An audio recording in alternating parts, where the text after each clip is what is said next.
ધ્રુવ મહારાજ ત્યાંથી પાછા વળ્યા પોતાના રાજમહેલ તરફ. ધ્રુવની જગ્યાએ જો આપણે હોત તો આપણો તો ઠસ્સો કેટલો બધી ગયો હોત કે ભગવાન મળ્યા, હવે મારે બાપાનું શું કરું, રેવ એના ઘરનો. તેને 4 હાથવાળો મળે પછી બાપને શું કામ પરવાહ કરે? એ ગાળો દેનારી માનું મોડું જોવા શું કામ જાય? પણ નહીં, ધ્રુવ મહારાજે બિલકુલ અક્કડ ન દેખાડી, એમનો અહમ ન જાગ્યો. અમારો અહમ જ બધે નડે છે. ધ્રુવ મહારાજ પાછા પોતાના બગીચામાં બેઠા થોડી વાર વિશ્રામ કરવા. બગીચાના સેવકો ધ્રુવના દર્શન કરીને ગદગદ થઈ ઉઠ્યા. 6 મહિના પહેલા રડતો જતો તો એ ધ્રુવ કેવો અદ્ભુત, કેટલો દિવ્ય થઈને આવ્યો છે. અરે આ લોઢું જો પારસને અડીને આવે તો એમને પાછું આવે, કોનું થઈને આવે? પારસમાંય જીવ નથી અને લોઢામાંય જીવ નથી, તો એ અડે ને હોનું થતું હોય તો ભગવાનના હૈયાને અડે શું થતું હશે? ભગવાને જેને હૃદય લગાડો એ ધ્રુવનો તેજનું સૌંદર્ય એવું ખીલ્યું તો બાપ. એ બગીચાના સેવકો તાનપાદને જઈને કહે છે કે મહારાજ, અમારી પાસે શબ્દો નથી, વાણી નથી, કઈ રીતે કે ધ્રુવ કેટલા દિવ્ય થયા છે, પાછા આવ્યા છે બગીચામાં બેઠા. અને ઉત્તાનપાદની આંખો ગળી, કે આ લોકો કહી શકતા નથી. તો ચોક્કસ ધ્રુવની તપસ્યા સફળ થઈ, ભગવાનના દર્શન થશે તો જ ધ્રુવ એટલો અદ્ભુત થાય. હું કેવો બાપ છું, આવા દીકરાને ઓળખી ન શકું. પછતાવો થયો. ઉત્તાનપાદ પોતાના હાથી ઉપર સોનાની અંબાડી ગોઠવી, લાવરસ કરી લીધું, બેન્ડ બાજા બોલાયા, નગરજનોને સાથ લઈ બાજે ગાજેથી દીકરાનું હામયું કરવા નીકળ્યા. મારે દીકરાને લેવા જવું છે. સુખદેવજી મહારાજ કે સુરુચિ ગાળો દે ને મારે તો આ બેઠો બેઠો જોતો હતો. આજે મોટો બરઘોડો લઈ નીકળ્યો છે. કેમ કે ભગવાને અપનાયા ને પછી દુનિયા આપોઆપ આપણી થાય. એક વાર તમે પરમાત્માના થશો તો જગત આપ મેરે આપણું થઈ જશે. પણ જ્યાં સુધી જગતને પોતાનું કરવા જશો 3 હાંધશો ને 13 તૂટશે. લોકો ઘણાને સગા બનાવ્યા છે જગતમાં. પત્રિકા લખવામાં તો સંખ્યા મોટી હોય, પણ હાજા સગા કેટલા એ તો ઉછીના લેવાના હોય તેથી ખબર પડે. મુસીબતમાં મુકાવો અને રહોડું કે માનસિક પરિસ્થિતિ ઊભી થાય અને તેથી એમ થાય કે ચાલો થોડોક ઉછીના લઈને એટલા દાડા કાઢીએ. તે દિવસ ખબર પડશે કે સાચા સગા કેટલા. એટલે જ્ઞાનીઓ કહે છે કે સંસારમાં 3 જોડો ને 13 તૂટે. પણ એક વાર ભગવાનને પોતાનું બનાવી લ્યો પછી જોજો કેટલા સગા ઉભા થાય છે. અમારા સગા તો આંગણામાં ગણી જાય એટલા જ હશે, પણ જલારામ બાપાના સગા કેટલા ગણી જોજો. શું માનો છો ખાલી લુહાણા છે? આખા હિન્દુસ્તાનમાં ફરી વળજો, કોઈ જ્ઞાતિ બાકી નહીં હોય જ્યાં સગાઈ ન થઈ હોય બાપાની. પોતાના બાપના ફોટામાં જે દીવો નહીં કરતો હોય, જલારામ બાપાના ફોટા સામે દીવો ધરતા હશે. હું પૂછું છું સાંઈ બાબા કેટલાના હગા છે? હમણાં તો ઝઘડો ઊભો થયો છે ટીવીમાં પેપરમાં કે મુસલમાન છે ને ફલાણા છે. કેટલા સગા છે?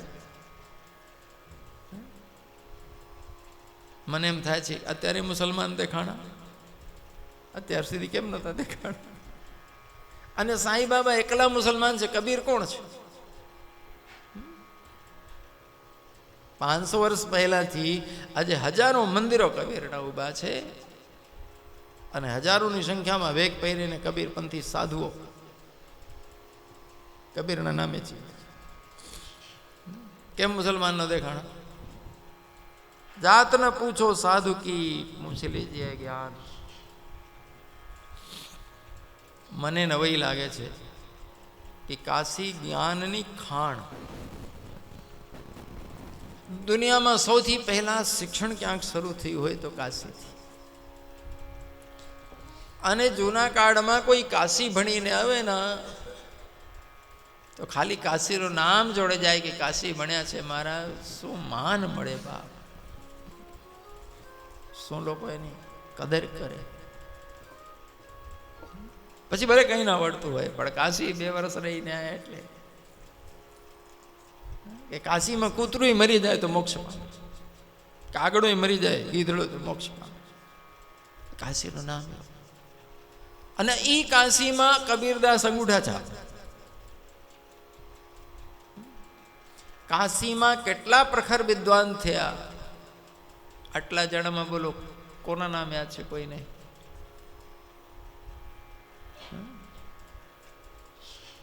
કોને ઓળખો છો કાશીના વિદ્વાનોને? ખોઈ ગયા બધા, કબીરને બધા ઓળખે છે. આશ્ચર્ય થાય છે, દુનિયામાં સૌથી વધારે PhD કબીર ઉપર થઈ છે. કબીરનો રેકોર્ડ છે. કબીર જો કોઈ સ્કૂલમાં નોકરી માંગવા ગયા હોત તો પટાવાળામાં ન રાખત લોકો. પટાવાળાએ 8મા સુધી ભણેલો હોવો જોઈએ. કબીર અંગૂઠા છાપ. તો જેને પટાવાળાની નોકરી સ્કૂલમાં ના મળે, એનું સબ્જેક્ટ, એના બનાવેલા કવિતાઓ યુનિવર્સિટીમાં ભણે છે ને પ્રોફેસરોને અર્થ કાઢતા પરસેવો છૂટે છે. કબીરની વાણીનો ગૂઢ એ અર્થ એ કરતા હારા પ્રોફેસરોને પરસેવો છૂટી જાય છે.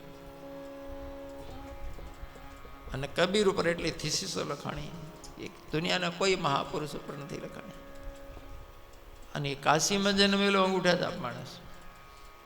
એમાંય મા બાપનો ઠેકાણો નહીં કે લાવારીસ મળેલા. અને તમે સમજો છો લાવારીસ છોકરા એટલે કોણ હોય?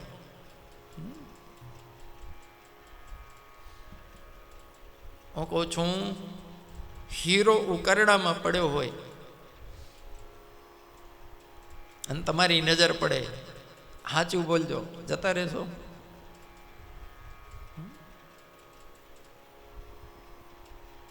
જીવ ચાલશે કે જતા રહીએ? ભલે પડ્યો ઉકેડામાં, ગંદી જગ્યામાં પડ્યો છે. 100 વર્ષ ઉકેડામાં નાખી મૂકો હીરાને તો શું માનો છો હીરો ગંધાઈ જશે? સડી જશે? એની માર્કેટ વેલ્યુ ઓછી થઈ જશે? નહીં થાય.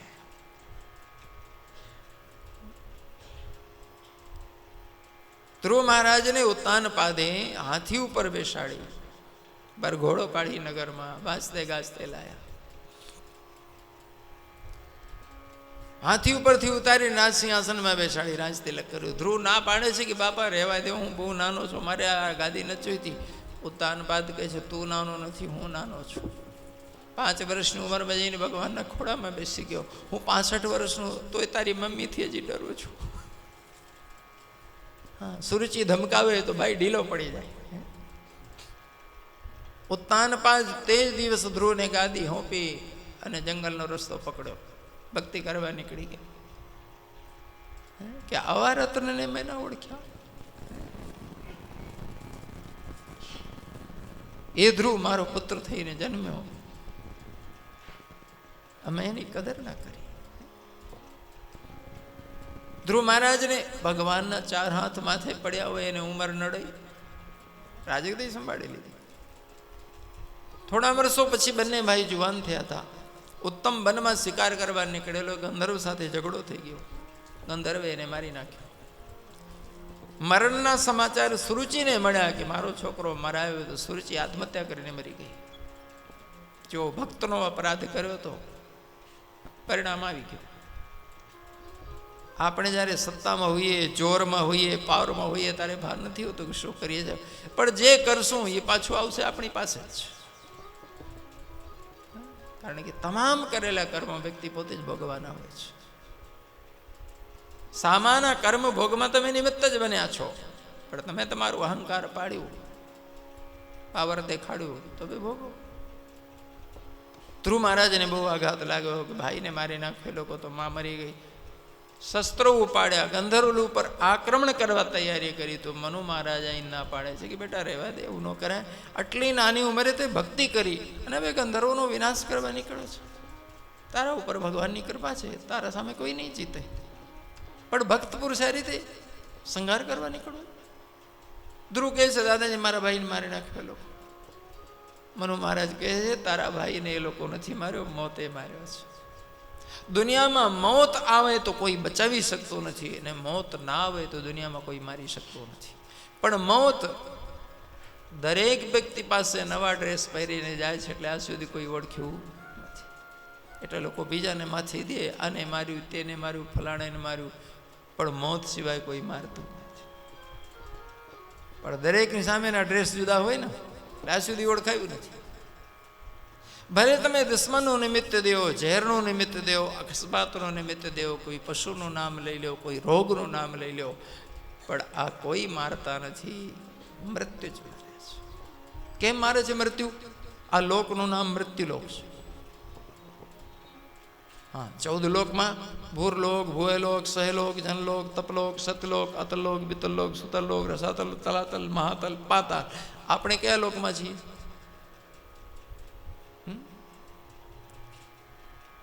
ભૂલી ગયા છે કયા લોકમાં છે. યાદ રાખજો, જ્યાં મૃત્યુ નિશ્ચિત છે કે એક પણ વ્યક્તિ મોતથી નહીં બચે, એનું નામ મૃત્યુલોક. બીજા લોકાંતરમાં મરવું જરૂરી નથી હોતું. જાતસ્ય ધ્રુવ મૃત્યુ ધ્રુવ જન્મ પ્રત્યસ્યતા. આ મૃત્યુલોકની ખાસિયત આ લોકમાં જન્મનારો 100% મરશે, અને જે મર્યો છે 100% પાછો જન્મશે. મરતા પહેલા મુક્તિ થઈ ગયો તો જન્મથી બહાર નીકળી ગયો. પણ મરતા પહેલા જો મુક્ત ના થયો તો મરનાર 100% જન્મે છે, ને જન્મનાર 100% અકાટ્ય નિયમ છે, એટલે મૃત્યુલોક નામ છે.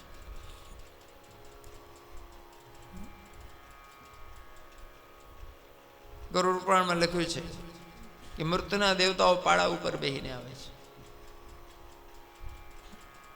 એટલે ઘણા લોકો માને છે કે અમદૂત પાડા ઉપર આવે.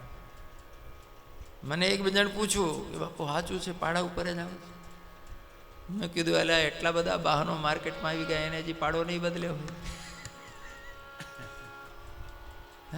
પગપાળાથી માંડી સેટેલાઇટ સુધી બધું વાપરે છે. તમે એ ભરોસામાં ન રહો કે પાડા ઉપર જ આવશે.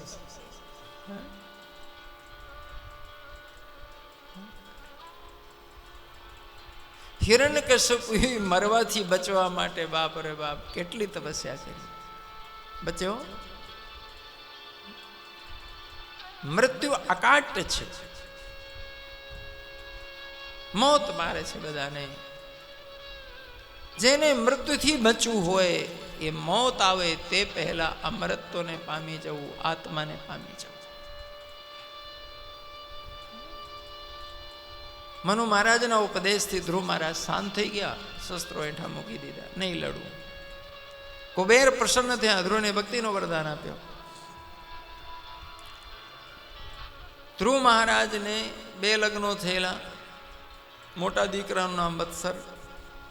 36,000 વર્ષ પૂરા થયા પછી દીકરાને ગાદી હોપી. બદ્રીનાથ જતા રહ્યા, ફરીથી ભગવાનનું ભજન શરૂ કર્યું. ભગવાનના દૂતો વિમાન લઈને આવ્યા, ચાલો ધ્રુવલોક માટે. ધ્રુવ મહારાજે ગંગા સ્નાન કરી, ગંગાજીને પ્રણામ કરી, સંતોને પ્રણામ કરી, આજ્ઞા લીધી, વિમાનનું પૂજન કર્યું, પછી બેસવા ગયા. એ વખતે મૃત્યુદેવ પ્રગટ થયા.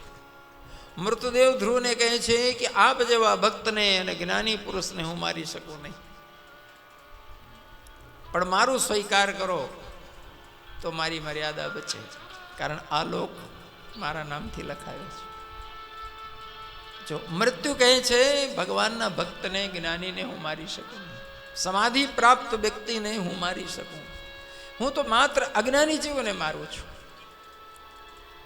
મૃત્યુ માત્ર અજ્ઞાનમાં ઘટિત થાય છે, સમાધિમાં મૃત્યુ નથી, ભક્તિમાં મૃત્યુ નથી, આત્મજ્ઞાનમાં મૃત્યુ. તો મૃત્યુ માથું નમાઈને વિમાન પાસે બેઠું, અને ધ્રુવ મહારાજ મૃત્યુના માથે પગ મૂકી વિમાનમાં બેઠા. મૃત્યોર મૂર્ધની પદમ દત્વા આરુરાદ અદ્ભુતમ ગ્રહમ. જ્ઞાની અને ભક્ત લોકો મોતના માથે પગ મૂકીને જાય છે, મોત મારી શકે નહીં. પણ વિમાન ઉપડ્યો જ્યાં, ધ્રુવજીને માં સુનીતિ યાદ આવ્યા કે જે માએ મને આ માર્ગ દેખાડ્યો એ માને પ્રણામ કર્યા વગર જઉં છું, હવે પાછું નહીં અવાય. કહે છે વિમાન પાછા લઈ લો. કેમ? તો કે મારી માને મારે એકવાર પગે લાગવું છે. ભગવાનનો દૂતો હસ્યા, માને પગે લાગવું છે તો પાછા જવાની જરૂર નથી, આગળ જુઓ. ધ્રુવ મહારાજ આગળ નજર કરી તો બીજા વિમાનમાં સુનીતિમાં દેખાણા, આગળ આગળ જતા હતા. ધ્રુવ મહારાજે આથી જ પ્રણામ કર્યું માને. ભગવાનના દૂતો કહે છે તમારા જે દીકરાને જન્મ આપે એમાં પાછળ હોય એ 100 ડગલા આગળ ચાલે. કુલમ પવિત્રમ જનની કૃતાર્થા વસુંધરા પુણ્યવતી ધન્યા. આપ જેવા ભક્તો અને જ્ઞાનીઓ જ્યાં જન્મે છે એ ધરતી તીર્થ બને છે, એ જનેતા ધન્ય થાય છે.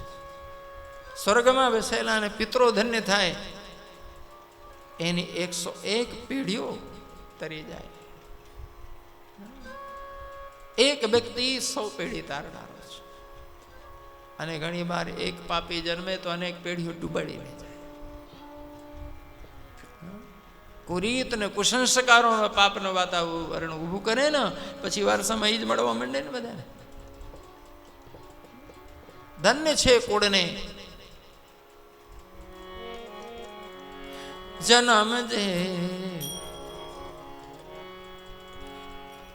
સંતને આપે જનેતા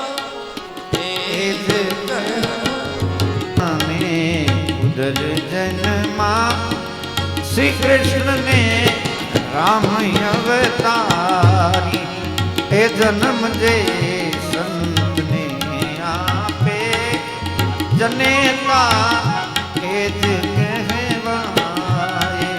અગર સૂરો અગર દાતા ગુણો તે ના સકલ ગા હે જનેતા એ જ કહે.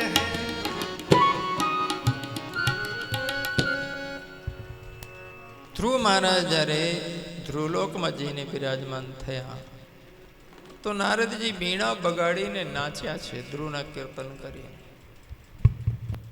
બધા સંતોને નવાઈ લાગી કે ગુરુના કીર્તન કરનારા તો ઘણા જોયા, પણ ચેલાનું કીર્તન કરી નાચે ગુરુ પહેલો જોયો. આ એક જ છે ખાલી ભાગવતમાં કે ગુરુના નામ કીર્તન કરીને નાચતો, એ તો ચેલો તો જ્યાં જોયા મળશે, પણ ચેલાનું કીર્તન કરી નાચતો ગુરુ. બધા સંતો કે નારજી આ ઊંધી ગંગા કેમ વહે છે? નારજી કે તમને કોઈને એવો ચેલો મળ્યો છે કે તમે નાચો? મને મળ્યો છે. નારદજી કહે છે જ્યાં સુધી ધ્રુવ તારા આકાશમાં ચમકતો રહેશે ત્યાં સુધી જગત આ ગુરુને યાદ કરશે. મારા શિષ્યને જે પદ મળ્યો છે એનો મને આનંદ છે. સુખદેવજી કહે છે દીકરાની સફળતા જોઈ જેમ માવતરનો હૈયો ફેલાય એમ જ્યારે શિષ્યનું કલ્યાણ થાય છે ત્યારે ગુરુનું હૃદય ભરી આપે છે, હરખાય. કારણ કે જન્મો જન્મ વ્યક્તિ મા બાપ બદલતો આવ્યો છે, બદલતો રહેશે. મા બાપ હરેક જન્મ મળશે, ગમે તે યોનીમાં જન્મો, પણ સદગુરુ દરેક યોનીમાં નહીં મળે, સદગુરુ દરેક જન્મમાં નહીં મળે.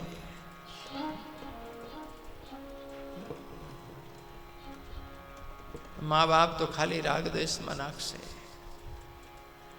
ધન કેમ કમાવું એની ચિંતામાં હશે, એની પ્રેરણા આપશે. આખી દુનિયાના લોકો પોતાના છોકરાને શું ભણાવે છે કે સૌથી વધારે શામાં કમાશે? હારી નોકરી. બસ એક જ દ્રષ્ટિકોણ હોય છે કે જાજો ક્યાંથી ઢેડી લાવે. અને દરેક જન્મે મા બદલાઈ જાય ને બાપ બદલાઈ જાય. સાચો બાપ કોણ? સાચી માં કોણ? પણ એક વાર સદગુરુ મળે પછી એ બદલાતો, બદલવાની જરૂર પડતી નથી. એટલે મહાપુરુષો કહે છે ભાગ્યશાળી છે લોકો કે જેમને જેમના જીવનમાં સદગુરુ પ્રાપ્ત થયા.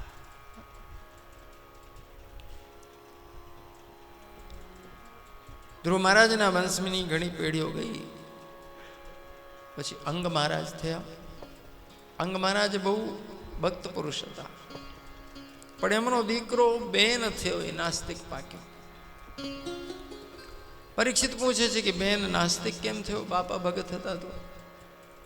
સુખદેવજી કહે છે કે અંગ મહારાજ રાક્ષસ કન્યાને પરણ્યા હતા. બેનની માં રાક્ષસ કન્યા છે એટલે માના ગુણો ઉતર્યા. રાક્ષસો નાસ્તિક હોય, ભગવાનને ન માને. જગતમાં સદાથી 50% રહ્યું છે. હું સદાથી આજે પણ છે. 50% લોકો પરમાત્માને માને છે, 50% લોકો નથી માનતા. 50% લોકો એમ કહે છે કે દુનિયામાં પરમાત્મા જેવું કંઈ છે જ નહીં, આ તો હાવ ખોટું હંબક છે, ડોંગ છે. લોકો ધંધો લઈ બેઠા છે પરમાત્માનું નામ. દુનિયાના કમ્યુનિસ્ટો, સામ્યવાદીઓ, માઓવાદીઓ ધર્મને અફીણનો નશો કહે છે. દુનિયાને બરબાદ કરવાના ધંધા છે આ બધા ઢોંગીઓના, એમ કહે છે લોકો. કોઈ પરમાત્મા નથી. તો ભાઈ જગત કઈ રીતે ચાલે છે? કે ઓટોમેટિક. આ બધું સર્જન કોણ કરે? કે ઓટોમેટિક થાય છે, કોઈ નથી. અને હોય તો દેખાડો. એ લોકો ચેલેન્જ કરે છે, ચાલો બતાવો પરમાત્મા ક્યાં છે ને કેવો છે. અને જ્યાં ચેલેન્જ મારે ત્યાં ભક્તો ઢીલા પડી જાય કે દેખાવું કઈ રીતે, પ્રૂફ કઈ રીતે કરવું.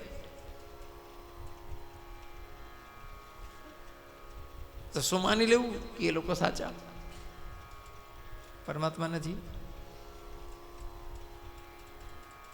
તો પછી એ લોકોને પૂછીએ કે પરમાત્મા નથી તો તારે એમ કહી દેવાનું કે અંદર આત્માય નથી. એ માનીશ? અને તું જો કઈ આત્મા છે તો ચેલેન્જ કરીએ છે, ચાલ દેખાડ, કઈ લેબોરેટરીમાં દેખાય છે, કયા એક્સરેમાં દેખાય છે, કઈ સોનોગ્રાફી કે કઈ એમઆરઆઈમાં આત્મા દેખાય, દેખાડ. દેખાશે? બીજું બધું દેખાશે. ચાલો આત્માની વાત જવા દેવો, પરમાત્મા જાઓ. આત્મા ને પરમાત્મા એ તો એકબીજાનો અંશ છે. ચાલો ચાલો, તમે નાસ્તિકોને પૂછો કે તારા હૃદયમાં પ્રેમ છે? ચાલ લેબોરેટરી કરીને દેખાડ ક્યાં છે.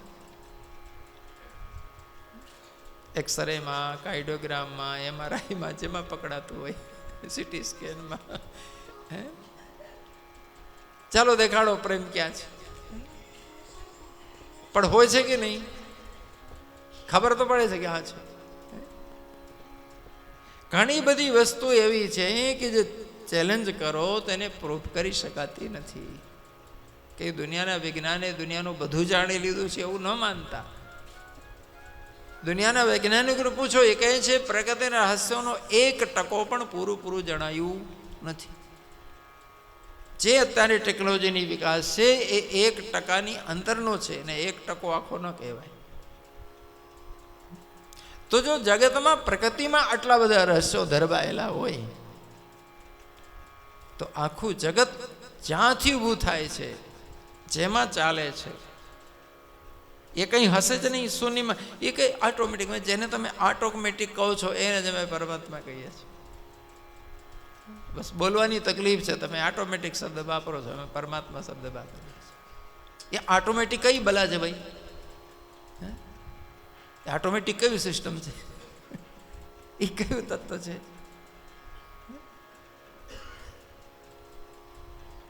દુનિયામાં સદા 50% રહ્યા છે લોકો, આસ્તિક અને નાસ્તિક. જ્યારે અમે કહીએ છીએ ભગવાન બનાવે છે, આ મારી ભૂલ થઈ જાય, ભગવાન બનાવતા નથી, પરમાત્મા સ્વયં બને છે જગત. પરમાત્મા અને જગત બે વસ્તુઓ નથી. એક વસ્તુના બે દ્રશ્યો છે, બે રૂપો છે, એકબીજામાં ઓતપ્રોત છે.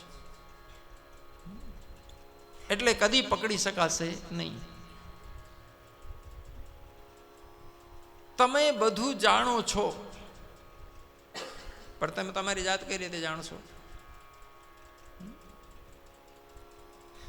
આંખ વસ્તુઓને જોવે છે પણ આંખને આંખ જોવું હોય તો બોલો, આંખને આંખ દેખાશે? તો કેમ બધું જોવે છે તો જોઈ લે ને પોતાની જાત. જ્ઞાનીઓ પૂછે છે કે વસ્તુ ના દેખાય એટલે ના પાડી દેવાની કે નથી, પરમાત્મા નથી દેખાય એટલે નથી કહી દેવાનું. તો જ્ઞાનીઓ પૂછે છે કે તમારી પાસે મોઢું છે કે નહીં? બોલો, આટલા બધા બેઠા છો, બધાને મોઢા છે કે નહીં? છે ને? સાચું બોલો, મોઢું કેદી જોયું તમે? કોણે કોણે જોયું?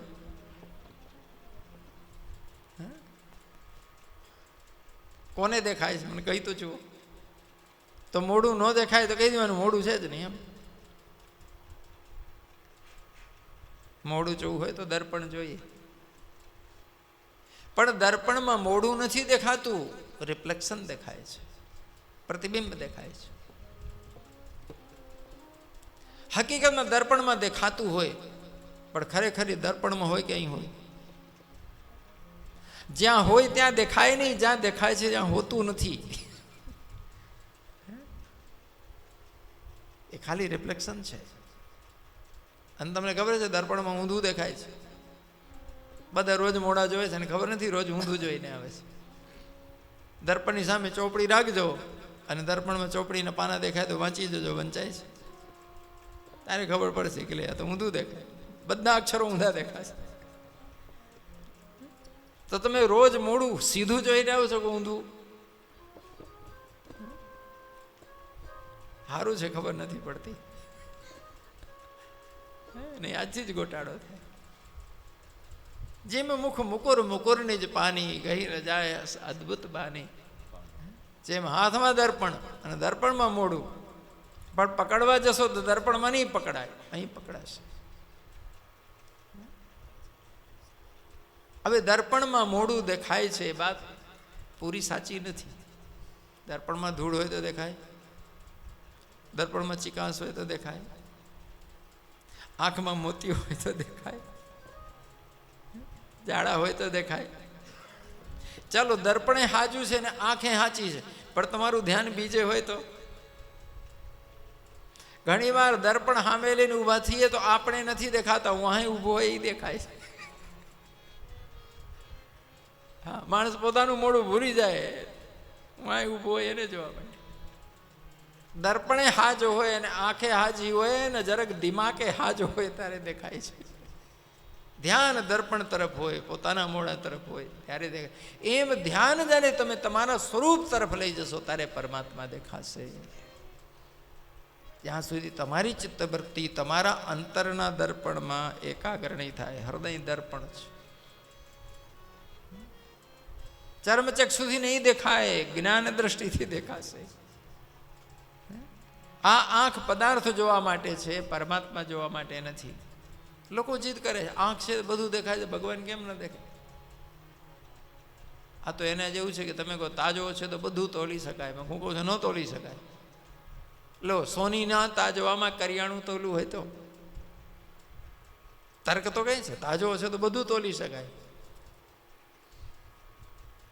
તો કરિયાણા વાળા તાજવામાં હું તોલીને લેશો કેમ? તાજો છે તો હું વાંધો છે કે ના 1 ગ્રામની ખબર નહીં પડશે. તો કરિયાણા તાજવામાં જો હીરા મોતી તોલવા હોય કોણ ખરીદશો? કેરેટનો ભાવ હોય છે, ગ્રામનો ભાવ નથી હોતો. ગ્રામે નહીં, મિલીગ્રામે નહીં, માઇક્રોગ્રામ. હવે માઇક્રોગ્રામ કરિયાણાનો તાજો બતાવે તો પછી બીજો તાજો હોય છે, પેલો લોખંડ વેચે છે એનો ચોથો તાજો હોય છે, આખી ટ્રક તોલાય છે. બોલો હીરા મોતી વજન કરવું હોય ને તો ટ્રક તોલાતો હોય તાજો જરા મૂકી જજો, એમાં માઇક્રોગ્રામ બતાવશે નહીં. તાજવા છે એટલે બધું તોલાય એવું નથી. અમારી પાસે બુદ્ધિ છે એટલે બુદ્ધિમાં બધું સમજાય એમ નથી. અમારી પાસે આંખો છે એટલે આંખમાં બધું દેખાય એવું નથી.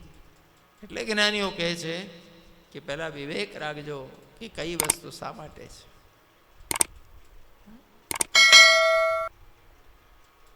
માં રાક્ષસી હતી, માના સંસ્કાર છોકરાને મળ્યા. ક્યારેક ક્યારેક માના સંસ્કાર આવે, ક્યારેક ક્યારેક બાપાના આવે. તો બેન રાજામાં બાપાના સંસ્કાર નહોતા કે હતા? બેન રાજાની રાજનીતિ બહુ સારી, શાસન બહુ તંદુરસ્ત ચુસ્ત. બેન ગાદીમાં બેઠો તો ચોરી શબ્દ ક્યાં ન સંભળાય, ધાડ, છેતરપિંડી કે ધોખાધડી કે ક્યાં હત્યા, ક્યાં શબ્દ ન સંભળાય કાનમાં, કોઈ ઘટના ન બને. આટલું બધું કંટ્રોલ કે હા કે એ જ્યારે ન્યાય ગાદીમાં બેસે ન્યાય કરવા તો ગુનેગાર ઉપર એટલો સખત હોય માણસ કે કસાઈઓ શરમાઈ જાય, એટલી ક્રૂરતાથી દંડ આપતો. એટલે એના રાજમાં કોઈ બિલકુલ કાનૂન ભંગ ના કરે. પાછું ઉદારતા એવી હતી, પ્રજાને તકલીફ હોય તો પોતાના ખજાના ખુલ્લા છોડી દે. તો શાસન વ્યવસ્થા જોરદાર. પણ એક દુર્ગુણ માનો આવેલો, પરમાત્મા મનો માને. એક દિવસ એને ઢોલ બગાડીને જાહેરાત કરાવી દીધી પોતાના રાજ્યમાં કે જેને માળા કરવી હોય એ મારા નામની કરો, હું જ ભગવાન, કોઈ બીજા ભગવાન વગરની માળા પૂજા નહીં કરવાની. આ બધા નડ્યું સાધુ સંતોને, કારણ કે સાધુ સંતોમાં ઘણા બધા પંથ, તે હવની માળા જુદી ને મંત્ર જુદા ને ભગવાન જુદા. વેન રાજા કહે જેને કરવું હોય મારું કરો.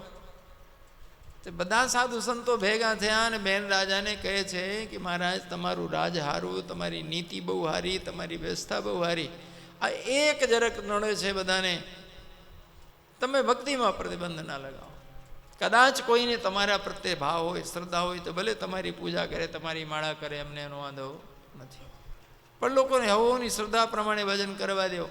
રાજા કે મારા રાજમાં રહો, હું તમને ન્યાય આપું, હું તમને રક્ષણ આપું, ખૂટે તો મારા ખજાના ખુલ્લા છોડું, અને તમારે ભક્તિ બીજાની કરવી છે. તમે તો કુલટા છો. કુલટા સ્ત્રી હોય, ધણીનો ખાય ને પાડોશીનો ગાય. સાધુ સંતો બધા ગુસ્સે થયા, ખીજાણા કે આ પાપી છે, આ મરી જાય તો સારું. દરેકના આંખમાંથી તેજ નીકળ્યો. એ તેજ રાજાને સહન ન થયો, ચક્કર આવી ગયા, તો સિંહાસનથી હેઠો પડ્યો, માથામાં વાગી ગયો તો મરી ગયો. આ દુર્ઘટના બની ગઈ. સાધુ સંતો બધા ભાગી ગયા વહુના આશ્રમો. અચાનક રાજાનું મોત થયું તો શાસન તંત્ર ભાંગી પડ્યું. છુપાઈ ગયેલા ચોર ડાકો અને ગુંડાઓ બધા મેદાનમાં આવી ગયા અને જે દુર્દશા શરૂ થઈ પ્રજાની, કારણ કે કોઈ કંટ્રોલ કરનારું નહીં. ત્રાહી ત્રાહી પુકારી પ્રજા. હવે સાધુ સંતોને ભાન થયું કે આ પાપ અમે કર્યું છે. જો રાજા હૈયા હતો તો કોઈની તાકાત હતી, કોઈ આડોરો થાય. રાજા વગર નહીં ચાલે. માનવી એક એવું અજીબ પ્રાણી છે કે શાસન વ્યવસ્થા વગર કંટ્રોલમાં રહેતું નથી. જો દુનિયામાં કરોડો જાતના પ્રાણીઓ છે, પણ કોઈને કોર્ટ કચેરીની, પોલીસની, રાજાની જરૂર પડી, કોઈને પાસપોર્ટને બીજા, અને કોઈની સીમાઓ નડી એકબીજાની નહીં. આખી ધરતી હૈયારી છે બાપ, જેને જ્યાં જેમ જીવવું હોય આરામથી. પણ માણસ એક એવું અજીબ પ્રાણી છે બાપ, શાસન વ્યવસ્થા વગર કદી કંટ્રોલમાં રહે. એટલે વેદોમાં આજ્ઞા કરી છે કે મનુષ્ય હંમેશા શાસન વ્યવસ્થા ઊભી કરવી જ, નહીં તો તાકાતવર લોકો નબળા લોકોને ચૂસી જાય, મારી નાખે, શોષણ કરે, આબરૂ લૂંટે, બધું કરે. એટલે રાજવ્યવસ્થા હોવી જોઈએ. ભલે પછી મિલિટરી શાસન હોય કે રાજાશાહી હોય કે પ્રજાતંત્ર હોય કે સામ્યવાદ હોય કે કમ્યુનિઝમ હોય કે સમાજવાદ હોય, ગમે તે એક સિસ્ટમ હોવું અને રાજા હોવા. ઘણી વાર લોકો કંટાળા કરે કે આ નેતાઓ આ હું થયું. કહો ન મામા કરતા કાણિયા હારા છે, જેવા છે ને એ હારા છે. રાજતંત્ર વગર ચાલશે નહીં, ભલે તમે તંત્ર બદલો, પણ તંત્ર તો જોઈશે. એ જ બધા સાધુ સંતો ભેગા થયા, બધા ઋષિઓને બોલાયા. ઋષિઓ એટલે સાયન્ટિસ્ટો. રાજા મરી ગયા પછી એની માએ તેલમાં ડૂબાડીને શરીરને સાચવી રાખ્યું હતું, ઔષધિઓ નાખીને કે શરીર ન બગડે. ઋષિઓએ શરીરને તેલમાંથી બહાર કાઢી પહેલાં એનું મંથન કરી, એનું ફિલ્ટર કરી, એમાં જે નાસ્તિકતાનો ગુણ હતો એ દૂર કર્યો, દુર્ગુણ કાઢી નાખ્યો. પછી જમણી ભુજામાંથી મંથન કરી એક પુરુષ ઉત્પન્ન કર્યો, ડાબી ભુજામાંથી એક સ્ત્રી ઉત્પન્ન કરી. બંનેની હસ્તરેખાઓ જોઈને એમને લાગ્યું કે આ ભગવાન નારાયણનો અંશ છે ને આ લક્ષ્મીજીનો અંશ છે, તો બંનેને પરણાવી દીધા અને એમને રાજ સિંહાસનમાં બેસાડ્યા. એમનું નામ હતું પૃથુ મહારાજ, પત્નીનું નામ અર્ચી મહારાણી. પૃથુને ઋષિઓએ, સંતોએ આ દેશમાં ભગવાનના અવતાર ગણ્યા છે. 24 અવતારોમાં એક અવતાર છે પૃથુ નારાયણ ભગવાન કી જય. ઘણા વર્ષો પહેલાં ભાગવત વાંચીએ તો મગજમાં નહોતું બેસતું કે મરી ગયેલા શરીરમાંથી છોકરાઓ કઈ રીતે ઉત્પન્ન કર્યા. પણ હમણાં 15 વર્ષની અંદર જેનેટિક સાયન્સ જ્યારે હાથમાં આવ્યું, વિજ્ઞાન, ત્યારે ખબર પડી કે ભૂતકાળના જે ઋષિઓ હતા ભારતના, એ બહુ ઊંચા સાયન્ટિસ્ટો હતા. માણસને મર્યા ભલે લાખ વર્ષ થયા હોય, પણ જો શરીર સડ્યો નહીં હોય તો એમાંથી બાળક ઉત્પન્ન થાય. એક ટીપું લોહી સચવાણું હોય ને એમાંથી દીકરી થાય, દીકરો થાય. ખાલી રંગસૂત્ર હાજા હોવા જોઈએ. કદાચ શરીર ઉપરથી ભલે બગડી ગયું હોય પણ હાડકાં જો સડ્યા વગર રહી ગયા હોય તો હાડકાની અંદર મજ્જામાંથી પણ રંગસૂત્ર મળી જાય છે ને પાછો એનો વારસદાર જન્મે છે. અને મને એમ થાય છે કે હજારો વર્ષ પહેલાં પણ આવા સાયન્ટિસ્ટો ભારત વર્ષમાં હતા. એટલે બેન રાજાના મૃત શરીરમાંથી બાળકો ઉત્પન્ન કર્યા. હજી જીનોમને ફિલ્ટર નથી કરી શકતા દુનિયાના વૈજ્ઞાનિકો, પણ કહે છે કે ભવિષ્યમાં ફિલ્ટર કરી લેશું. એટલે જન્મ પહેલાં જ એવું આયોજન કરી નાખશું કે આખા જીવનમાં માણસને કોઈ બીમારી આવે. આવી વાતો ચાલુ થઈ ગઈ છે, રિસર્ચ ચાલુ છે. પણ એ જમાનાના ઋષિઓની પાસે ફિલ્ટર કરવાનું સિસ્ટમ હતું એટલે એનું દુર્ગુણ કાઢી નાખ્યું હતું, સદગુણો રહેવા દીધા. સવાલ એ થાય છે કે ભાઈ મૃત શરીરમાંથી જ કેમ વારસદાર જન્માય? કોકને બેહાડી દેવું તો ના. આવડી મોટી દુનિયા છે, માણસોની ક્યાં ખોટ? કે ના, રાજનીતિના જેટલા ગુણો બેન રાજામાં હતા એવા જલ્દી ગોત્યા ચડે નહીં. સત્તા સંભાળવાની ક્ષમતા, કંટ્રોલ પાવર બેન રાજામાં જેવું હતું એ ધરતીમાં જલ્દી કોઈમાં હોતું. એટલે આ જતું કરવા જેવું નહોતું. તકલીફ ખાલી નાસ્તિકતા નથી, દુર્ગુણ એને ફિલ્ટર કરી નાખ્યું. તો પૃથુ મહારાજ 100% સદગુણી થયા. એટલે તને ભગવાન કીધું કે માણસ 100% સદગુણી હોઈ શકે નહીં. 100% સદગુણી હોય તો પરમાત્મા હોય. એટલે કે સ્વયં ભગવાનના અવતાર છે પૃથુ નારાયણ ભગવાન. એટલે પૃથુ મહારાજના નામથી પૃથ્વી નામ પડ્યું આ ધરતીનું. કેમ કે પૃથુ મહારાજે સૌથી પહેલા મનુષ્યોને ગામડામાં બસાયા અને નગર બસાવ્યું. અને માણસો એકબીજાની પડખે નહોતા રહેતા, એકબીજાથી છેટા રહેતા. આજે પણ તમામ આખા ભારતની આખી દુનિયામાં આદિવાસી ક્ષેત્રોમાં જાઓ, એકબીજાને અડીને કદી ઘર બાંધતા નથી. 100-200 ડગલા દૂર જ હોય એક ઘરથી બીજો ઘર, નજીકમાં નહીં રહેવાનું. પણ સંઘે શક્તિ, સંગઠનમાં તાકાત છે, સંગઠનમાં વિકાસ છે. આ સૂત્ર પૃથુનું આપેલું છે. દુનિયાનો સૌથી પહેલો શહેર કાશી અને ગામડા બસાવનાર પૃથુ મહારાજ. સંગઠિત હોય તો સુરક્ષિત હોય, જલ્દી કોઈ હુમલો ના કરે, ચોરી ચમારીનો ભય ઓછો થઈ જાય. અને ઝાઝા હાથ રણિયામણા. મને યાદ છે આજથી 25 વર્ષ પહેલા પણ ખેડૂતોને મકાઈ ભાંગવા હોય ને તો એક જ ઘરમાં દાળ બાટી થાય ને આખું ફળિયો ભેગું થાય.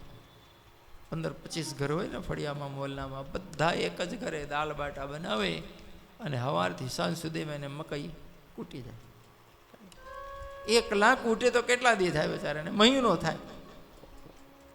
5, 7, 10 હોડ એક સાથે એક ખેડૂતના ખેતરમાં પહોંચી ગયા હોય, સવારથી સાંજ સુધીમાં બાવણી કમ્પ્લીટ, બીજા દિવસે બીજા ખેતરમાં.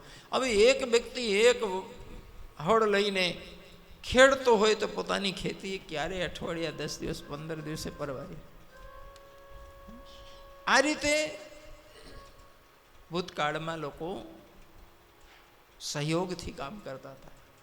મજૂરી ન કાઢવી પડે, કામ ઝડપથી થાય, બધા એકબીજાને સાથ ઊભા થઈ જાય. ગામડામાં ભલે 5 જ્ઞાતિ કે 10 જ્ઞાતિઓ રહેતી હોય પણ એકના ઘરે લગ્ન પ્રસંગ હોય તો આખું ગામ સેવામાં. આ સિસ્ટમ પૃથુ મહારાજને આપેલી. અને એ વખતે લોકોને ખેતી કરતા નહોતું આવડતું, તો જંગલમાંથી જે મળે, કંદમૂળ ફળ મળે અથવા ન મળે તો પછી જાનવર મળે, આ જીવનનો આધાર હતો. પૃથુ મહારાજે ખેતી કરતા શીખવાડ્યું. વડદ દ્વારા ખેતી થાય એ સિસ્ટમ એ પૃથુ મહારાજના મગજમાંથી આવ્યું છે. તો જૂના જે ખેતીના સાધનો છે, કોદારી ને પાવડા ને હોળ ને બળ, એ બધું પૃથુ મહારાજનું એમનું બનાવ્યું. પૃથ્વી ઊંચી નીચી હતી, વરસાદનું પાણી તરત જ નાળામાં, નદીમાં થઈ જતું રહે. તો પૃથ્વીને સમતોલ કરવાનું ભગીરથ કામ પૃથુ મહારાજે કરેલું છે. કે સમતોલ હોય પૃથ્વી તો પાણી ઉતરે, પાણી પકડી રાખે માટી, તો ખેતી પાકે. ભાગવતમાં સુખદેવજી કહે છે આખી ધરતી સમતોલ કરાય છે પૃથુ મહારાજ. જૂના નામ ધરતી, ધરિત્રી, ધરણી, ધરા, રસા, રત્નગર્ભા, વસુંધરા, આ જૂના નામો છે. પૃથ્વી નામ પૃથ્વીરાજા ઉપરથી આવ્યું છે. પહેલું કામ એમને લોકોને ખેતી શીખવાડી, બાગવાની શીખવાડી, સમૃદ્ધિ તરફ લઈ ગયા. પહેલા રોટલાનો વિચારો, ભૂખે ભજન ન હોય ગોપાલ. બીજા તબક્કે એમને શિક્ષણ સંસ્થાનો શરૂ કર્યા કે લોકો જો શિક્ષિત થાય તો દિવસે દિવસે વિકાસ થાય ટેકનોલોજી અને વિજ્ઞાનનો. તો આ ધરતીમાં ભારત વર્ષમાં સૌથી સારી શિક્ષા જો હતી તો ગુરુકુલોમાં હતી, અને ગુરુકુલો ઊભા કરેલા પૃથુ મહારાજ. ગુરુકુલોનો સિસ્ટમ એટલો જોરદાર હતો. જંગલમાં ગુરુકુલ હોય, હજારો એકર જમીન એમની પોતાની હોય, હજારો ગાયો હોય, સેંકડો વીઘામાં બગીચા હોય, સેંકડો વીઘામાં ખેતી હોય. છોકરાઓ પોતે મહેનત કરે, ખેતી પાકે, બગીચામાં ફળો પાકે, પોતાની ગાયોનું દૂધ હોય, નૈસર્ગિક વાતાવરણ હોય, તંદુરસ્તી જળવાય, નાનપણથી બધા કામ શીખી જાય. મફતનું કે હરામનું કદી કોઈનું ખાધું નથી, લીધું નથી, પોતાની મહેનતનું. એક પૈસો પગાર નહીં ને એક પૈસો ફી નહીં. આ સિસ્ટમ ગુરુકુલની. આજે દુનિયાને ભરોસો નથી આવતો કે કઈ રીતે મેન્ટેન કર્યા હશે. જે લોકો 60 વર્ષના થઈ ગયા હોય, છોકરા પરણાઈને કામ ધંધાથી નવરા પડ્યા હોય, એ લોકો સાધના કરવા માટે આશ્રમોમાં જઈને રહેતા, વાણપ્રસ્થીઓ અને સંન્યાસીઓ. સવાર સાંજ પોતાની સાધનાઓ કરે અને બાકીના સમય છોકરાઓને ભણાવે. સાધનાનો સરસ માહોલ ને વાતાવરણ અને સુવિધા આશ્રમમાં મળે, બીજું કંઈ જોઈતું ન હોય. અને 60 વર્ષ સુધી જે માણસ પોતાના ધંધામાં પ્રેક્ટિકલ બધું અનુભવ કરેલો છે એ ટીચર બની ભણાવતો. એક ડૉક્ટર 60 વર્ષ સુધી દવાખાનું ચલાવ્યું છે. એક ખેડૂત 60 વર્ષ સુધી ખેતી કરી છે. એક કારીગરે 60 વર્ષ સુધી લાકડા કે લોઢું કે સોનું જે કામ એને ઘડ્યું છે, બનાવ્યું છે, પછી શીખવાડાવ્યું. એક નર્તક કે સંગીતકાર 60 વર્ષ સુધી સમાજમાં રહીને પોતાનો ધંધો કર્યો છે. હવે એ ગુરુકુલમાં સાધના કરે છે, છોકરાઓને ભણાવે છે. પૈસો એક પૈસો પગાર નહીં, અને છોકરો પાસે ફી નહીં. છોકરાઓ ભણીને 25 વર્ષના થાય ને ઘરે જાય પછી જે દક્ષિણા મોકલે એ ગુરુઓ સ્વીકારતા હતા. બચ્ચે કોઈ દક્ષિણા નહીં, કોઈ ફી નહીં. અને એ માંગતા નહોતા. છોકરાઓ પ્રેમથી આપે તો, માંગે નહીં લેવાની. પોતાની ખેતી, પોતાના બગીચા, પોતાની ગાયો. અને એક ગુરુકુલમાં 14 વિદ્યાઓને 64 કળાઓનું શિક્ષણ ચાલતું. 78 ફેકલ્ટીઓ એક ગુરુકુલમાં. ગુરુકુલ એટલે આખી મોટી યુનિવર્સિટી જેવું કેમ્પસ. 14 થિયોરિકલ અને 64 પ્રેક્ટિકલ શિક્ષણો, કારીગરી અને કળા. એક ગુરુકુલમાં 10-10, 15-15 હજાર વિદ્યાર્થીઓ ભણતા. કોઈ પણ માસ્તર 55-60 થી ઓછી ઉંમરનો ના હોય, અને કોઈ પણ છોકરો 25 વર્ષથી ઊંચી ઉંમરનો ના હોય. તો આપોઆપ 25 વર્ષનો તફાવત. જે વડીલો પોતાના છોકરા છીયા મૂકીને સાધના કરવા ગયા છે, એ બહુ વાલથી બધા છોકરાઓને હાચવતા. અને જે છોકરાઓ પોતાના માતા પિતાથી દૂર છે, ઘરે જવાની રજા મળતી જ નથી, 25 વર્ષનો થાય પછી જ રજા મળે, એ પોતાના ગુરુજનોને પોતાના માવતરની જેમ આદર આપતા હતા. એટલે શિષ્યને ગુરુની વચ્ચે જે ડિસિપ્લિન ઊભું થતું, આદર ભાવ, આજે કલ્પના નહીં કરી શકો. આજે 25 વર્ષનો માસ્તર અને 22 વર્ષનો છોકરો વિદ્યાર્થી તો એક જ ગલ્લામાં બેઠા માવા ચોડતા હોય, એક જ પિક્ચરમાં ગુરુ ચેલા બે બેઠા સિસોડી વગાડતા હોય, ઘણી વાર એક જ સિગરેટમાં 2 ફૂંક મારતા હોય. હું લખણ આવે ને હું ચરિત્ર. અને હવે તો છાપાઓમાં એવું આવે છે કે એકની વાહે 2 પડે. હું સંસ્કાર આવે. ગુરુ શિષ્યને જે મર્યાદા હતી એ આપોઆપ ડેવલપ થતી હતી. છોકરાઓને લાડ કરનારા, બગાડનારા કોઈ માવતરનો કોઈ ડિસ્ટર્બ નહીં. એમને ગુરુકુલમાં છોકરાને મૂક્યા 8 થી 10 વર્ષની ઉંમરમાં, 25 વર્ષનું થાય પછી જ આવે. બચ્ચે કોઈ રજા, કોઈ વેકેશન નહીં, અને મા બાપનો કોઈ દખલ નહીં. રાજકીય કોઈ દખલગીરી ગુરુકુળોમાં નથી, કારણ કે શાસન પાસે ફૂટી કોડી લેતા જ નહોતા. એટલે શિક્ષણનો નિર્ણય સ્વયં ઋષિઓ લેતા, ગુરુકુલો લેતા. ઋષિઓ એટલે સાયન્ટિસ્ટો એના સંચાલક હોય, મોટા મોટા મનોવૈજ્ઞાનિકો સાયન્ટિસ્ટો એના ચીફ હોય. એમના માર્ગદર્શનમાં ગુરુકુલો ચાલતા. એટલે ગુરુકુલમાં જે ડિસિપ્લિન મળે, અને ધર્મનું શિક્ષણ ફરજિયાત હતું. ધર્મ એટલે મેં કાલે થોડી વાત કરી હતી ને, સત્ય, તપ, શૌચ, દયા. હજી આગળ વાત કરશું, ટાઈમ મળશે તો. પહેલા ધાર્મિક થાઓ, પછી એકદમ ડિસિપ્લિન થાઓ, ઉત્તમ ઉમદા પ્રકારનો નાગરિક તૈયાર થાય. પછી એનામાં કુદરતે કઈ જાતની રુચિ મૂકી છે, આ વિષયમાં એકદમ હોશિયાર છે, ઝડપથી કેચઅપ કરે, એ જ વિષયને ભણાવવાનો, એમાં જ પારંગત કરવા. 100% છોકરાઓ સફળતા પાસ થવાની કોઈ વાત જ નથી. કોઈ સારો ઉત્તમ ખેડૂત બને, કોઈ ઉત્તમ કારીગર બને, કોઈ ઉત્તમ સૈનિક બને, કોઈ ઉત્તમ રાજકારણી બને, કોઈ ઉત્તમ નૃત્યકાર બને, કોઈ ઉત્તમ સંગીતકાર બને. ઉમદા પ્રકારનો વ્યક્તિત્વ દરેક બાળકનો. અને કોઈ મજૂર બને તો પણ ક્વોલિટી વાળો લેબર બનતો હતો. આજે હિન્દુસ્તાનમાં ક્યાંય ક્વોલિટી નથી, ક્યાંય સ્કિલ નથી. કાગળના ટુકડા લઈને લાખો છોકરાઓ બેઠા છે, નહીં ઘરના નહીં ઘાટના, બસ નોકરીની ભીખ માંગે છે, ક્યાંકથી નોકરી મળે. ધૂળ પડે શિક્ષણમાં. કોઈ આત્મબળ ન જાગ્યું, કોઈ મનોબળ નથી એ લોકોમાં, કોઈ કોઠા સૂઝ નથી. ચાઇના વાળા સ્ટીમરો ભરી ભરીને ઠાલવે છે, તો અમારા શિક્ષિત છોકરાઓ શું બધા કયા અર્થમાં ન વાંચવું, કયા શબ્દમાં સંબોધવું? કેમ આપણે કંઈ નથી કરી શકતા? અને એકાદ નથી, કરોડોની સંખ્યા શિક્ષિત બેઠા છે. પણ એ ધોબીના કૂતરા નહીં, ઘરના નહીં, ગાંઠના. ચોરી કરીને પાસ થાવ, પૈસા દઈને સર્ટી લઈ આવો, પૈસા લઈને ડિગ્રી લઈ આવો. શિક્ષણ ઊભું કર્યું છે કે સત્યાનાશ ઊભું કર્યું છે? કાગળનો ટુકડો લઈને બેઠો છે, એમ કહેવાય આ શું બન્યો છે? કંઈ નથી બન્યો. ગમે તે ક્ષેત્રે નોકરી કરવા જશે, વર્ષ 2 વર્ષ ટ્રેનિંગમાં લાગશે એને કામ શીખતા, કે કંઈ શીખ્યો જ નથી. આખા વર્ષ ભરવું, પરીક્ષામાં ઉલટી કરીને આવતા રહેવું, પછી ભૂલી જાવ. આ ભારતનું શિક્ષણ. પરીક્ષામાં ઉલટી કરીને આવે પછી એને પૂછજો, હરામ કંઈ આવડતું હોય છે ભણે છે? અને લખણ તો હોય જ નહીં કે હારા. હિન્દુસ્તાનના તમામ કોલેજો ફક્ત ગુંડા પેદા કરવા માટે છે. સરકારી કોલેજો ખાસ કરીને, હજી પ્રાઇવેટમાં કંઈક શિક્ષણ છે, કંઈક ભણે છોકરાઓ, પણ હિન્દુસ્તાનના સરકારી કોલેજો માત્ર ગુંડાને બદમાશ પેદા કરવાની ફેક્ટરીઓ છે. શા માટે સરકાર પ્રજાના પૈસાનો ધુમાડો કરીને સત્યાનાશ બાળે છે? એક પણ ન્યૂઝ હારા નથી હોતા સરકારી યુનિવર્સિટીઓ, સરકારી કોલેજો. તમામ અપલખણિયાથી જ શીખે છે. આજે દુનિયામાં સૌથી ડિસિપ્લિન સારામાં સારો નાગરિક હોય તો જાપાનનો. દુનિયામાં રેકોર્ડ છે કે જાપાની નાગરિક આજ તક દુનિયામાં ક્યાંય દંડાયો નથી, અને દુનિયાને કોઈ જેલમાં નહીં મળે. અને હિન્દુસ્તાન વાળા દુનિયામાં દરેક જેલમાં મળી જશે. દરેક દેશમાં દંડાયો છે. આ અમારા ભણેલા પૃથુ મહારાજે પ્રથમ તબક્કામાં સમૃદ્ધિ, ખેતીવાડી, બાગવાની એ દિશામાં લઈ ગયા.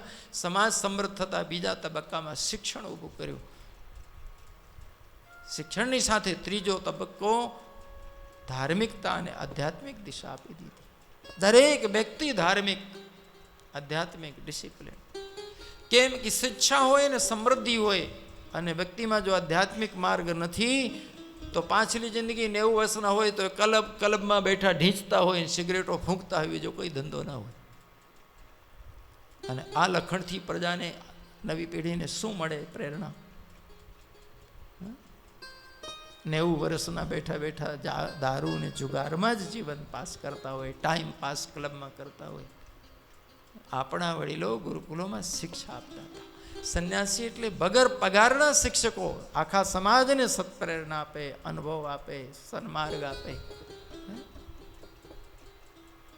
પૃથુ મહારાજને પ્રજા કહે, જન્મો જન્મ તમે રાજા થાઓ, જન્મો જન્મ અમે જ તમારી પ્રજા થઈએ. સગો મા બાપ પણ એટલું કલ્યાણ નથી કરી શકતો સંતાનનું જેટલું કલ્યાણ તમે આખી પ્રજાને કરો. અને પૃથુ મહારાજનું શાસન આખી ધરતીમાં હતું. ચારે ચરણથી ધર્મ સંપૂર્ણ. ચારે ચરણથી ધર્મ સંપૂર્ણ હોવાથી લોકો માંગે એટલું પાકે, લોકો માંગે એટલો તડકો પડે, લોકો માંગે એટલું વરસાદ પડે. કોઈ ખોળખા પડવાળું નહીં, કોઈ અજ્ઞાની નહીં, કોઈ કદરૂપું નહીં. વડીલો બેઠા હોય, કોઈ દી છોકરાઓનું મરણ ન થાય. એટલી સમૃદ્ધિ. સુખદેવજી કહે છે ઇન્દ્ર ધરતીનું સુખ અને સમૃદ્ધિ જોઈ બાર બાર દાજી મરે, ઈર્ષ્યાથી બળે, એટલે બાર બાર કંઈક ને કંઈક ગોટાળા કરે, અડપલા કરે, હેરાન કરે પૃથુ મહારાજને. તો એક બાર પૃથુ મહારાજે ધનુષ બાણ ઉપાડ્યું કે એને ઠેકાણે પાડી દઉં. તો બ્રહ્માજી આવીને રોકે છે કે નહીં રાજન, ગુસ્સે ન થાવ, એ ઈર્ષ્યાથી બળે છે એટલે ડખો કરે છે. કૂતરાની પૂંછડી ગમે એટલું તેલ લગાડો, માલિશ કરો, પોંગરીમાં ભરાઈને રાખો, પણ કાઢો તો બાકી આ ઇન્દ્ર છે, આ વાંકી પૂંછડી. રાજન સમૃદ્ધિ ઊભી કરવામાં, વિકાસ કરવામાં 100 વર્ષ લાગે, પણ જો યુદ્ધ થાય તો વિનાશ અઠવાડિયામાં થઈ જાય છે. એટલે યુદ્ધ તરફ માનવીએ ન વળવું. જ્યારે મનુષ્યની બુદ્ધિની દુર્બુદ્ધિ થાય અને દુર્બુદ્ધિની પરાકાષ્ઠા આવી જાય ત્યારે મનુષ્યો યુદ્ધ લડે છે. મકાન બાંધતા 2 વર્ષ લાગે છે, પાડી દેતા. પૃથુ મહારાજે શસ્ત્રેઠા મૂકી દીધા. ભગવાન પ્રસન્ન થયા, પૃથુ મહારાજને ભેટી પડ્યા આવીને, રાજન માંગો. પૃથુ મહારાજ કહે છે દુનિયાના તમામ પ્રાણીઓ કરતાં સૌથી વધારે વાલ કરો છો માણસને, સૌથી શ્રેષ્ઠ બનાવ્યું, હજી માંગીએ? ધિક્કાર લાગે એમને. શું માંગું પ્રભુ? આપ પ્રસન્ન હો તો સત્સંગ સાંભળવા માટે મને 10,000 કાન આપી જાઓ, બીજું કંઈ જોઈતું નથી. જો સત્સંગની મહિમા, એવો સત્સંગનો વાતાવરણ ઊભો કરો કે દરેક મનુષ્યને દેવ કહી શકો તમે. એટલી દિવ્યતા હતી જીવનમાં, એટલી ડિસિપ્લિન, એટલી દિવ્યતા. દરેક વ્યક્તિ મનોબળથી, આત્મગૌરવથી ભરપૂર. દરેક વ્યક્તિના એટલા સુંદર ચરિત્રો, સુંદર વ્યવહારો આખા જગત માટે, જીવ માટે, કે એક એક વ્યક્તિને દેવ તુલ્ય કહી શકાય. એટલે ધરતી એવી હતી. ચારે માણસ ધર્મથી પરિપૂર્ણ હોય છે તો ધરતી સ્વર્ગથી પણ આગળ હોય છે. પણ અહીં અમે નરક ઊભું કરીએ તો સર્પની કલ્પના કરવી પડે કે અહીં તો રહેવા જેવું રાખ્યું નથી. અત્યારે લોકોને ખબર છે કે એટલા હાઇડ્રોજનો બમ પડ્યા છે કે જેથી ખોપડું છટક્યું કોકનું તો ધરતી નરક બની જવાની. તો લોકો કોઈ ચંદ્રમા ઉપર મકાન બનાવવા શોધે છે, કોઈ મંગળ ઉપર માથું મારી રહ્યું છે, કોઈ ગુરુ ઉપર યાન મોકલી, કારણ કે ધરતીને તો નરક બનાવી ચૂક્યા છો. આજનો વિજ્ઞાન અને ટેકનોલોજી ધરતીને નરક બનાવવામાં કંઈ બાકી રાખ્યું નથી. જેટલો માણસ ભણતો ગયો એટલો લુચ્ચો થતો ગયો. અભણ ભારતમાં એટલો ભ્રષ્ટાચાર નહોતો. આજે ભણેલો ભારત, શિક્ષણમાં દિવ્યતા ના હોય, ડિસિપ્લિન ના હોય, પવિત્રતા ના હોય તો ધૂળ પડીએ શિક્ષા. ડિસિપ્લિન નથી, પ્રાઇમરીમાં નથી, હાઈસ્કૂલમાં નથી, કોલેજમાં ક્યાંથી મળે? પૃથુ મહારાજે 10,000 કાન માંગ્યા. સત્સંગ વગર જીવનમાં દિવ્યતા નથી આવતી, વિવેક નથી જાગતો. ભગવાને આપ્યા 10,000 કાન, 10,000 કાનની શક્તિ આપી. પૃથુ મહારાજ ઉપરથી પૃથ્વી નામ પડ્યું. પૃથુ નારાયણ ભગવાન. એ પૃથુના વંશમાં વિજતા સેના વંશમાં પછી પ્રાચીન બરીશ રાજા, પ્રાચીન બરીશ યજ્ઞો બહુ કરતા હતા. દરેક યજ્ઞમાં પશુ બલિ ચડાવે. નારદજીએ આકાશમાં પશુઓનું ટોળું દેખાડ્યું. રાજા પૂછે છે કેમ પશુ ઊભા છે? કે બધા તારા ઓળખીતા છે, જેટલા માર્યા હતા ને એ બધા. કેમ ઊભા છે? કે તારી વાડ જોવે છે, હવે વારા ફરતી તારી પૂજા થવાની છે. રાજાના ટાંટિયા ધ્રુજ્યા કે આ બધા મને મારશે. તો કે તે કેમ માર્યા? તો કે હું તો પુણ્ય કરતો હતો યજ્ઞમાં, બલિ ચઢાવવાથી પુણ્ય મળે. નારદજી કે તારું હાથ પગ કાપી જાઓ, કેટલું પુણ્ય મળે. દરેક જીવને જીવવું ગમે છે, એનું શરીર વાલું છે. કોઈ પણ જીવને સતાવે, એના શરીરને તોડો ને કાપો તે એ દુઃખી થાય છે, તડપે છે. અને કોઈને તડપાવથી કોઈને પુણ્ય મળે? નારદજી પ્રાચીન વરિષ્ઠ સમ્રાટ ચક્રવર્તી તોય મૂર્ખ કહીને સંબોધે છે, હે મૂર્ખ. નારદજી હજારો વર્ષ પહેલાથી શાકાહારી બનાવવા અને હિંસા છોડવા અભિયાન ચલાયેલું તો ઠેઠ મહાવીર ને ગૌતમ બુદ્ધ સુધી ચાલ્યું. પણ આજે દુનિયામાં શુદ્ધ શાકાહારી ખાલી 4% લોકો છે. આખી દુનિયાના માણસોમાં. માણસને કોણ જાણે, હું છું જે હોય. પણ હિંસાપૂર્વકના યજ્ઞો બંધ કરાયા. હિંસાના યજ્ઞો, બલિના યજ્ઞો ઠેઠ મહાવીર સ્વામી થયા પછી ત્યાં સુધી ચાલતા હતા. પણ ગૌતમ બુદ્ધ અને મહાવીર સ્વામીનું આંદોલન આ દેશમાં યજ્ઞોમાંથી હિંસા બંધ કરાવી દીધી. યજ્ઞોમાં બલિ ચડતી બંધ થઈ. પણ એની જગ્યાએ કોરું આવ્યું, ભૂરું કોરું. હાપ ગયો પણ લીહોટો હજી ચાલે છે. આચી બ્રાહ્મણો ચંડી કરાવે ને યજ્ઞ કરાવે ને તો કોરું પોતે નો કાપે યજમાનને નો કાપો દે કે પગીને બોલો વાતાવરણ એવું ઊભું કરે જેમ બકરું કપાતું હોય. કે તલવાર લાવો, અલે ઘરમાં છેરીઓ છે શાક સુધારવાની, કે ના ઈ નો હાલે. એટલામાં ન ચાલે, પછી ભૂરા કોરાના ટુકડા પાછા કંકુ ચોપડીને લાલ કરે. લે એટલે હાપ ગયો લીહોટો હજી હાલે છે. શા માટે એવું વાતાવરણ ઉભો કરો છો ભયનો ને હિંસાનો? શું જરૂર છે? જો તમે ફળ ધરાવવા માંડ્યા તો ફળ તો સાત્વિક જ હોય. એમાં એક કટકો ગામ ભાગોરે મૂકવા મોકલે તો કે જોજે પાછો વળીને જોતો નહીં. એવી રામ લીલા કરે છે હજી મહાપુરુષો. નારદજીએ બંધ કરાયેલો પ્રાચીન વર્ષ યજ્ઞો બંધ કરીને પછી ધ્યાન સાધનામાં લાગ્યા. એમના 10 દીકરા હતા જોડકા જન્મેલા પ્રચેતાઓ. એ પ્રચેતાઓ એક જ કન્યાથી પરણ્યા હતા, 10ની વચ્ચે એક જ પત્ની. એમનાથી દક્ષનો જન્મ થયો. દક્ષ દ્વારા પ્રજાપતિથી 6ઠા સ્કંદમાં આવે છે. 5મો સ્કંદ નહીં, હવે શરૂ કરતા પહેલા ઘડિયાળ 12 બગાડી દીધી છે. એટલે 4થો વિરામ આપીને કથાને વિરામ આપીએ. આપણે 3 વાગે પછી 5મા 6ઠા અને 7મા લઈશું. સાંજે નરસિંહ ભગવાનને પ્રગટ કરીને વિરામ આપશું. ગોવિંદ જય જય ગોપાલ જય જય ગોવિંદ જય જય ગોપાલ જય જય ગોવિંદ જય જય ગોપાલ જય જય ગોવિંદ જય જય ગોપાલ જય જય રાધા રમણ હરિ ગોવિંદ જય જય રાધા રમણ હરિ ગોવિંદ જય જય રાધા રમણ હરિ ગોવિંદ જય જય રાધા રમણ હરિ ગોવિંદ જય જય ગોવિંદ જય જય ગોપાલ જય જય ગોવિંદ જય જય ગોપાલ જય જય ગોવિંદ જય જય ગોપાલ જય જય ગોવિંદ જય જય ગોપાલ જય જય રાધા રમણ હરિ ગોવિંદ જય જય રાધા રમણ હરિ ગોવિંદ જય જય રાધા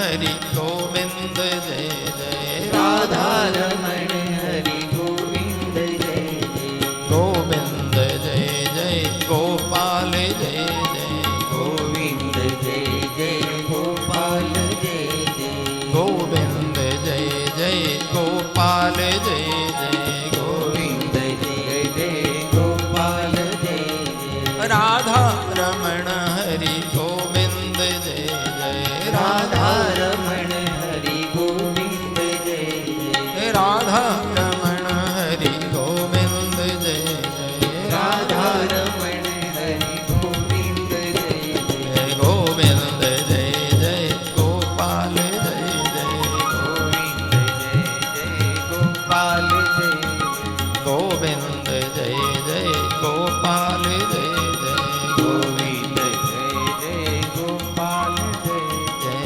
ગોવિંદ જય જય ગોપાલ જય જય ગોવિંદ જય જય ગોપાલ જય જય ગોવિંદ જય જય ગોપાલ જય જય ગોવિંદ જય જય ગોપાલ જય દ્વારિકાધી શ્રી ગોવર્ધનનાથ નાથ કી શ્રી યમુને મહારાની કી શ્રી ભાગવત ભગવાન ભગવાન કી સદગુરુદેવ દેવ કી ઓમ નમઃ પાર્વતી